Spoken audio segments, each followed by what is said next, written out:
मेरी made in India vaccine बनाने का जो प्रयास कर रही वैज्ञानिक टीमें हैं, काफी देर तक उनसे बहुत ही सार्थक मेरी बातचीत हुई है।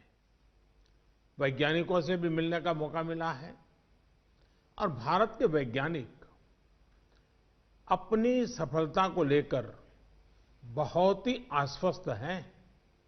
उनका कॉन्फिडेंस लेवल बहुत ही मजबूत है जी।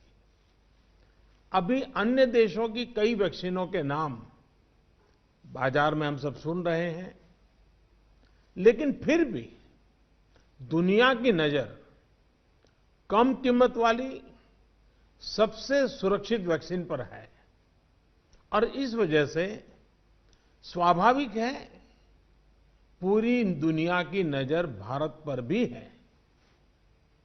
अहमदाबाद, पुणे और हैदराबाद जाकर मैंने ये भी देखा है कि वैक्सीन मैन्युफैक्चरिंग को लेकर देश की तैयारियां कैसी हैं।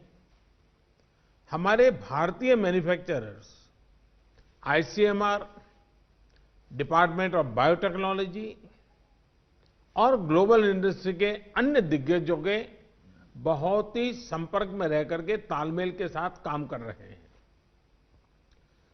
आप एक तरह से मानकर चलिए कि सभी कमर कस के तैयार बैठे हैं। करीब करीब 8 ऐसी संभावित वैक्सीन है जो ट्रायल के अलग अलग चरण में और जिनकी मैन्युफैक्चरिंग भारत में ही होनी है। जैसा यहां चर्चा में भी बात आई, भारत की अपनी 3 अलग अलग वैक्सीन का ट्रायल अलग अलग चरणों में है। एक्सपर्ट्स ये मानकर चल रहे हैं कि अब कोरोना की वैक्सीन के लिए बहुत ज्यादा इंतजार नहीं करना पड़ेगा। माना जा रहा है कि अगले कुछ हफ्तों में कोरोना की वैक्सीन तैयार हो जाएगी। जैसे ही वैज्ञानिकों की हरी झंडी मिलेगी, भारत में टीकाकरण अभियान शुरू कर दिया जाएगा। टीकाकरण के पहले चरण में किसे वैक्सीन लगेगी, इसे लेकर भी केंद्र सरकार राज्य सरकारों से मिले सुझावों के आधार पर काम कर रही है।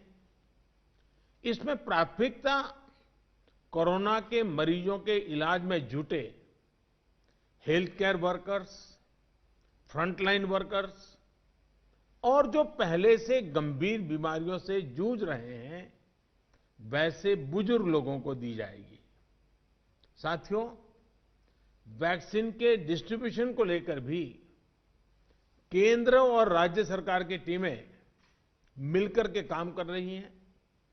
भारत के पास वैक्सीन डिस्ट्रीब्यूशन एक्सपर्टाइज और कैपेसिटी भी है।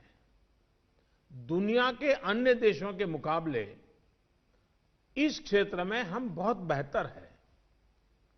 हमारे पास टीकाकरण के लिए दुनिया का बहुत बड़ा और अनुभवी नेटवर्क भी मौजूद है। इसका पूरा लाभ उठाया जाएगा।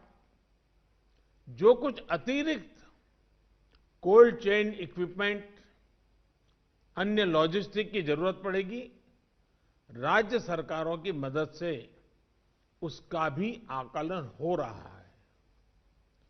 कोल्ड चेन को और मजबूत करने के लिए भी साथ ही साथ अनेक नए प्रकल्प भी चल रहे हैं, कई और नए प्रयास भी चल रहे हैं। भारत ने एक विशेष सॉफ्टवेयर भी बनाया है, कोविन, जिसमें कोरोना वैक्सीन के लाभार्थी वैक्सीन के उपलब्ध स्टॉक और स्टोरेज से जुड़ी रियल टाइम इंफॉर्मेशन रहेगी। भारत में कोरोना वैक्सीन की रिसर्च से जुड़े दायित्व के लिए विशेष टास्क फोर्स का गठन किया गया था और वैक्सीन से जुड़े अभियान का दायित्व नेशनल एक्सपर्ट ग्रुप को दिया गया है। इसमें टेक्निकल एक्सपर्ट्स हैं, केंद्र सरकार के संबंधित मंत्रालयों और विभागों के अधिकारी हैं। प्रत्येक जोन के हिसाब से राज्य सरकारों के भी प्रतिनिधि हैं। ये नेशनल एक्सपर्ट ग्रुप राज्य सरकारों के साथ मिलकर के काम कर रहा है।